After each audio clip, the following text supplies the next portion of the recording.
ગામના જ ભુવા હોય ને, વસ્તીની જે માતા હોય ને વસ્તીના જ ભુવા હોય. પણ કદાચ ભુવાનું મન કંઈક લાગી ગયું હોય ને ભુવાના મનમાં કંઈક પડ્યું હોય ને ભુવાજી ના કહી શકતા હોય અને વસ્તીને બહાર ફરવું પડતું હોય. આજે તમે બહાર તમારા ઘરમાં ભુવા હોવા છતાં તમે બહાર ફરો ને તો તમારી માને ના ગમે. ગમે ખરી? ના ગમે, ના ગમે, ના ગમે, ના ગમે.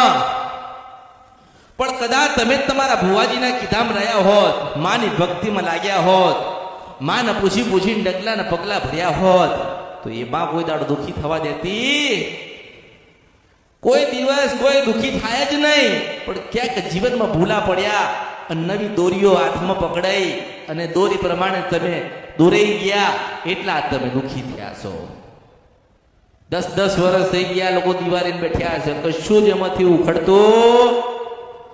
તેલ બાળી નાખ્યું, ઘી બાળી નાખ્યું, લાપસી કરી નાખી, મંગળવાર કરી નાખ્યા, રવિવાર કરી નાખ્યા, પૂનમ ભરી લીધી, 12 દીવા કર્યા, ઘરમાં દીવા કર્યા, મંદિર બનાવી નાખ્યા. પણ માતાજીઓ આથી 1 થી 2 સુધી જવાબ આપ્યા નહીં.